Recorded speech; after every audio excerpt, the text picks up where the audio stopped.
ပါ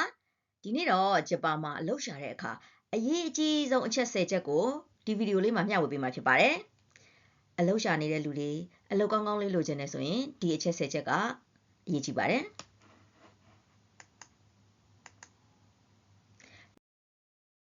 နံပါတ်1ဂျပန်မှာအလုပ်လုပ်ပြီးဆိုရင်အဓိကကတော့နေထိုင်ခွင့်ဗီဇာနဲ့ကိုက်ညီတဲ့အလုပ်ဖြစ်ဖို့လိုတယ်ပေါ့ဂျပန်မှာတရားဝင်အလုပ်လုပ်ခွင့်ရှိတဲ့အလုပ်လားကိုလျှောက်တဲ့အလုပ်ကကိုယ့်ရဲ့ဗီဇာမျိုးအစားနဲ့ကိုက်ညီတဲ့အလုပ်ဖြစ်ရဲ့လားဆိုတော့နေထိုင်ခွင့်ဗီဇာဇိုင်းလီယိုကတော့မှာရေးထားတဲ့ဂျပန်မှာနေထိုင်ခွင့်ဗီဇာနဲ့ကိုက်ညီတဲ့အလုပ်ဖြစ်ဖို့နံပါတ်1အရေးကြီးပါတယ်ကိုကဘာဗီဇာအမျိုးအစားနဲ့ဒီအလုပ်ကိုလုပ်မှာလဲနံပါတ်2အောင်လက်မှတ်တွေကိုမှာဒီအလုပ်လုပ်ဖို့အောင်လက်မှတ်တွေရှိပြီလား JLPT လို့ခေါ်တဲ့ဂျပန်စာစကားပြောတွေစွမ်းရည်တွေဘယ်လောက်ရှိနေပြီလဲပေါ့နော်အောင်လက်မှတ်တွေဘယ်လောက်ရှိနေပြီလဲဆိုတာလည်းအရေးကြီးပါတယ်အလုပ်ကောင်းတစ်ခုရဖို့ဆိုတာဂျပန်နိုင်ငံမှာလက်မှတ်တွေအရေးကြီးပါတယ်ဂျပန်စာအောင်လက်မှတ်ဂျပန်စကားဘာသာစကားစွမ်းရည်ဘယ်လောက်ရှိလဲဆိုတာကိုလည်းအလုပ်ရှင်ဘက်ကကြည့်ပါတယ်ဒါကြောင့်မလို့ level မြင့်ရင်မြင့်တယ်လို့အလုပ်ကောင်းရနိုင်ပါတယ်စာကြီးပဲမဟုတ်ဘဲနဲ့စကားလည်းပြောတတ်ဖို့လိုအပ်ပါတယ်ဒါကြောင့်မလို့ဂျပန်ဘာသာစွမ်းရည်အောင်လက်မှတ်တွေယူထားဖို့လိုပါတယ်M4 လောက်နဲ့အလုပ်လုပ်လို့ရလား M5 လောက်နဲ့အလုပ်လုပ်လို့ရလားဆိုပြီးတော့မေးတတ်ပါတယ်သူနဲ့တန်တဲ့အလုပ်တော့ရကောင်းရနိုင်တာပေါ့ပိုကောင်းတဲ့အလုပ်တွေလိုချင်ဂျပန်စာ level မြင့်ဖို့လိုအပ်ပါတယ်လကကောင်းကောင်းလိုချင်ဂျပန်စာ level မြင့်ဖို့လိုအပ်ပါတယ်ကုမ္ပဏီကောင်းကောင်းလကကောင်းကောင်းနေရာကောင်းကောင်းမှာလိုချင်ဂျပန်စာ level မြင့်အောင်ကြိုးစားပါနံပါတ်3လုပ်ငန်းအတွေ့အကြုံရှိပြီးသားလူတွေကပိုပြီးအားတာပါတယ်ဂျပန်ဘာသာစကား N1 လောက်ထိတက်ပြီးတော့လုပ်ငန်းအတွေ့အကြုံရှိတဲ့လူနဲ့ရှင်းနေဆိုရင်လုပ်ငန်းအတွေ့အကြုံရှိတဲ့လူကိုပို့ပြီးတော့ခေါ်သွားမှာပေါ့အဲ့အတွက်ကြောင့်မလို့ဗဟုသုတတွေကျွမ်းကျင်တဲ့ပညာရပ်တွေဒါအပြင်အတွေ့အကြုံဆိုတဲ့ခဲကန်းလိုပါတယ်အလုပ်အတွေ့အကြုံရှိတဲ့လူကတော့ပိုအားတာတယ်တချို့အလုပ်တွေကတော့အတွေ့အကြုံမရှိလဲသင်ပေးတယ်ခန့်တယ်ပေါ့ဒါပေမဲ့အလုပ်အတွေ့အကြုံရှိတဲ့လူကပို့ပြီးတော့အားတာပါတယ်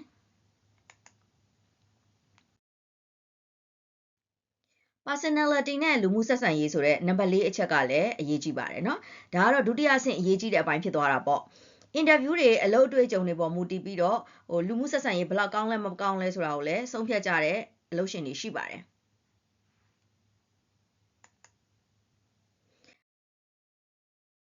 နံပါတ်5အသက်အရွယ်ငယ်တာကြီးတာကိုဆိုတာမဟုတ်ဘဲနဲ့အသက်နဲ့လိုက်တဲ့အတွေ့အကြုံလေးတွေရှိထားရင်ပိုကောင်းတာပေါ့အသက်နဲ့လိုက်တဲ့အတွေ့အကြုံတွေ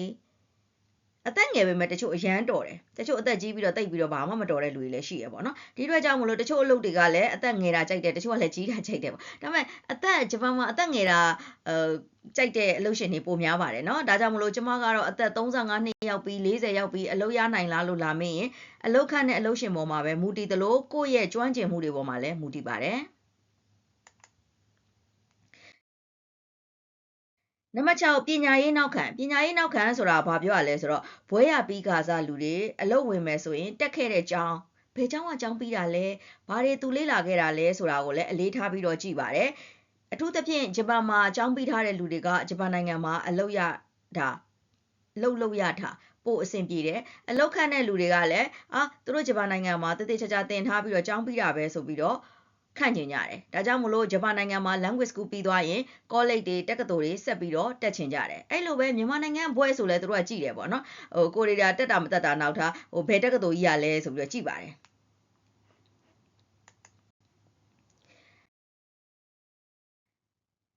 နံပါတ်9တခြားသောအောင်လက်မှတ်များပေါ့နော်တခြားသောအောင်လက်မှတ်တွေရှိဖို့လိုအပ်ပါတယ်ဥပမာ Boki တို့ MOS တို့ IT Shikaku တို့ဒါကတော့သူ့ရဲ့နယ်ပယ်နဲ့ဆိုင်တဲ့အလုံးနဲ့ဓာတ်ရိုက်သက်ဆိုင်တဲ့လက်မှတ်တွေရှိရင်ရှိသလောက်အားတာပါတယ် certificate များရင်များသလောက်ကြိုက်ပါတယ်နံပါတ်8ကတော့အင်္ဂလိပ်စာနဲ့တခြားဘာသာစကားအဓိကကတော့အင်္ဂလိပ်စာပေါ့နော်အင်္ဂလိပ်စာပြင်တခြားဘာသာစကားတွေသုံးလို့ international မှာသုံးလို့ရတဲ့ဘာသာစကားတွေဂျပန်စာ plus တခြားနိုင်ငံခြားဘာသာစကားတစ်ခုကိုတတ်ထားသင့်ပါတယ်အင်္ဂလိပ်ကတတ်ထားရင်တော့အကောင်းဆုံးပါပဲเนาะ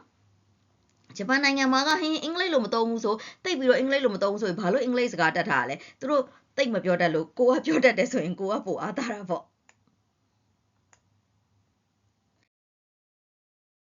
နံပါတ်9 interview ဖြေတဲ့ skill ပေါ့နော် interview ဖြေပြီးဆိုတာနဲ့စကားပြောလားအခန်းထဲကိုတကားခောက်ပြီးတော့ဘလို့ဝင်လာလဲစကားပြောရင်လည်းသူ့ရဲ့လေးသိရင်ဘလို့လေးတွေပြောလဲမန်နာကောင်းလားနော်ဘာကြောင့်ဒီကုမ္ပဏီမှာအလုပ်လုပ်ချင်တာလဲဆိုတဲ့ဟာမျိုးကိုအဓိကထားပြီးတော့မေးတတ်တယ်ဘာလို့ဟိုဘက်ကုမ္ပဏီကနေအရင်ကုမ္ပဏီကနေအလုပ်ထွက်လာတာလဲပြီးရင်ဒီကုမ္ပဏီမှာဘာတွေလုပ်ချင်တာလဲကိုခန့်မယ်ဆိုရင်နင့်ကိုဘာလို့ခန့်တင်တာလဲငါတို့ကစတဲ့အဲ့လိုမျိုးမေးခွန်းတွေလဲမေးတတ်လို့အဖြေရှိအောင်တတိချာချာဖြေတတ်အောင်လှုပ်ထားတင်ပါတယ်နော်ဘာမေးမှလဲကုမ္ပဏီဘက်ကဘာမေးမှလဲဆိုအဓိကကတော့အဲ့ကုမ္ပဏီရဲ့အကြောင်းကို website ကိုပြေးကြည့်ပြီးရင်ကိုကရောဘာယာတူးနဲ့လောက်အောင်မှလဲကိုဆိုရင်အဲ့ကုမ္ပဏီမှာဘာလုပ်ချင်လို့သွားလျှောက်တာလဲဟိုပတ်စံလိုချင်လို့သွားလျှောက်တာဗီဇာလိုချင်လို့သွားလျှောက်တာဆိုတဲ့အဖြေအဲ့လိုမျိုးမဟုတ်ဘဲနဲ့တတိချာချာဖြေနိုင်ဖို့လိုအပ်ပါတယ်ဒါကတော့ဂျပန်မှာအလုပ် interview တဲ့အခါမှာမေးတတ်တဲ့ interview ဖြေတဲ့ skill ကိုကြည့်တဲ့အကြောင်းပါ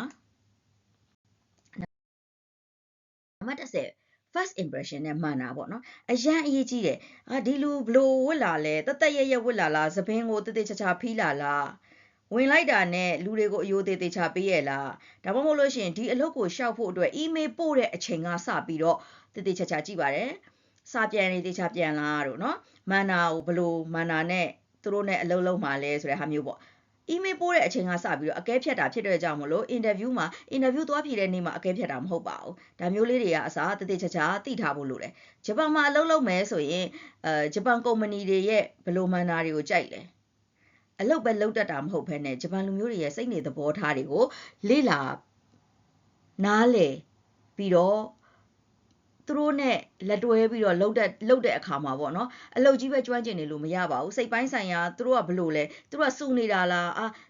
စူနေတယ်လို့ရှိရင်လည်းကိုယ်ကောင်းစေခြင်းလို့စူနေတာလားဒါမှမဟုတ်သူတို့ကသူတို့စိတ်ထွက်ပေါက်ရအောင်ကိုယ်လာစူနေရလားဆိုတဲ့အချိန်မျိုးတွေရှိတတ်တယ်နော်အများကြီးစူးစမ်းလေ့လာလို့ရပါတယ်ပို့ပြီးတော့ဂျပန်စာတွေကျွမ်းကျင်နေဆိုရင်တော့ကျမရဲ့အတန်းသစ်လေးတွေလည်းဖွင့်ထားတာရှိပါတယ်